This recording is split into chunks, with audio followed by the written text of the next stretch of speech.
Pas de pitié pour les croissants. Tu vois, il y avait Dragon Ball qui t'appelait une genèse. Puis Dragon Ball qui t'appelle aussi à être dans le ni Dieu ni maître. Est-ce que Dragon Ball, il croit en Dieu? Non, puisque c'est lui le Dieu de la destruction, quoi. Hein, tu vois ce que je veux dire? Ah, donc il est dans ni Dieu ni maître, Dragon Ball. Son Goku, il se soumet pas, quoi. C'est jamais lui qui attaque en premier, tu vois. C'est aussi toutes les valeurs, toute la philosophie qu'il y a dans Dragon Ball, quoi. Ah, je parle de Dragon Ball, l'original, et de Dragon Ball Z. Hein, après, ça devient des combats d'ego, dieu de la destruction, machin. Voilà, après, c'est plus intéressant. Après, il n'y a plus de philosophie dedans, quoi. C'est juste du combat d'ego, quoi. Hein, par contre, le premier, là, toute la genèse, tout ce qui t'explique en Dragon Ball jusqu'à ce qu'ils deviennent grands, quoi, qu'ils deviennent parents. Hein. Puis après, le Dragon Ball Z, hein, ça, c'est une autre histoire, quoi.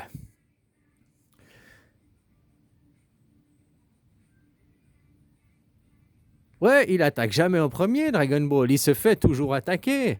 Hein? Toujours, il se fait attaquer. Il n'est pas dans la meilleure défense, c'est l'attaque. Lui, il n'a pas de cette théorie-là, quoi. Lui, il sait qu'il peut. Voilà, donc lui, hein. Puis tu vois, là, qu'est-ce qu'il représente, Dragon Ball? Bouddha, il représente Shiva. Shiva, le dieu de la destruction. Hein? Voilà, quoi.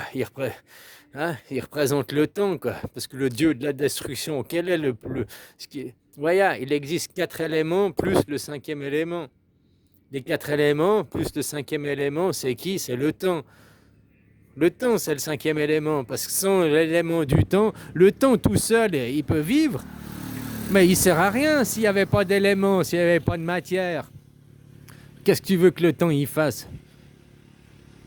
Donc tu vois, il y a aussi de la matière qui donne du temps au temps. Nous, on voit que 13,5 milliards d'années-lumière, c'est que 5% du temps, hein? C'est 5% du monde visible, c'est 5% de la matière, c'est 5% du temps aussi. Tu doubles le temps, on est à 26, 27 milliards d'années, et tu es à 10% du temps. Tu fais x 10, 270 milliards d'années.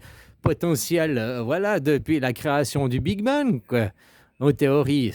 Hein? Sauf que de voir au-delà des 5% du monde visible, on n'arrivera jamais à voir parce qu'il faudrait arriver à voir plus vite que la vitesse de la lumière. Déjà aujourd'hui, quand tu regardes Alpha du Centaure, qui est à 4 années-lumière, c'est ça, hein? 4 années-lumière. Donc les images que tu regardes aujourd'hui, c'est des images qui ont mis 4 ans à venir à la vitesse de la lumière.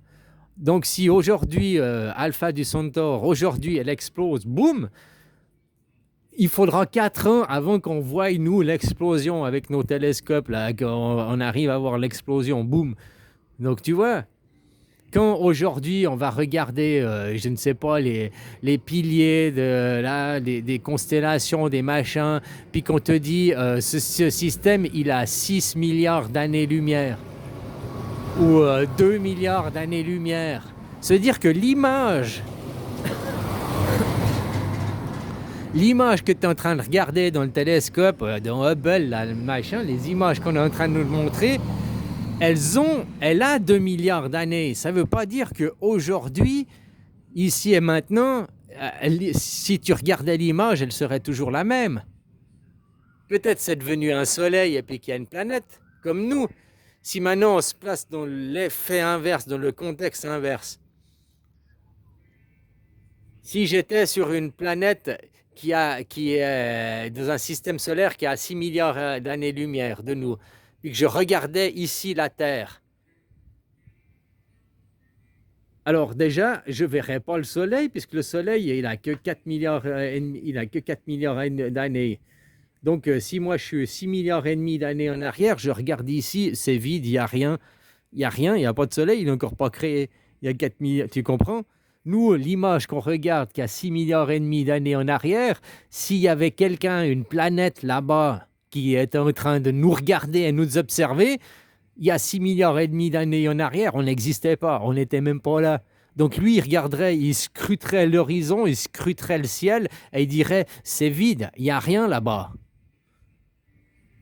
Parce que le Soleil, ce ne serait pas encore créé, quoi. Il a que 4 milliards ou 4 milliards et demi d'années, notre Soleil. Donc si le mec, il a 6 milliards et demi d'années-lumière, il ne nous voit pas encore. Et pour lui, on n'existe pas encore.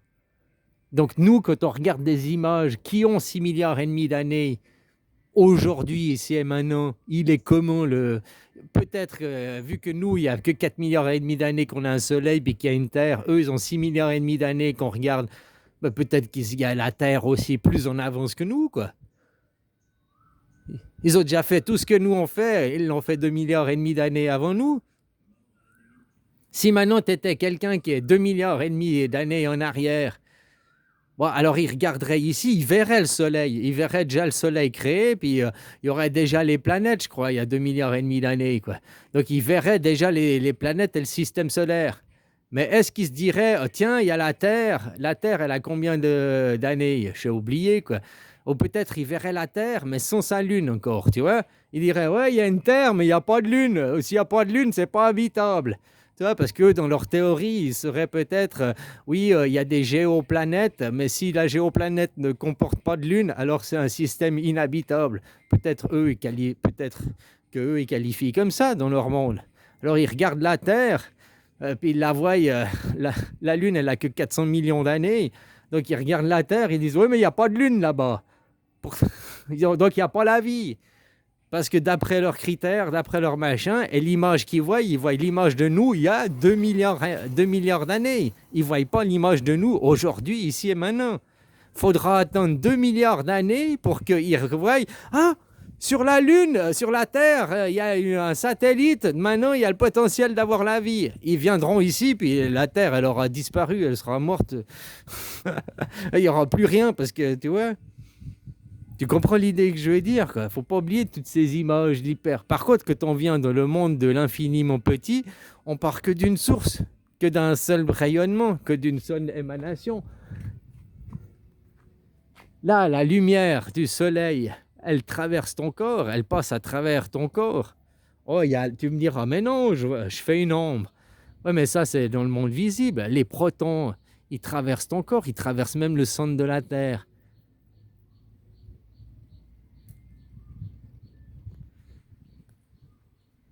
Enfin, voilà, quoi.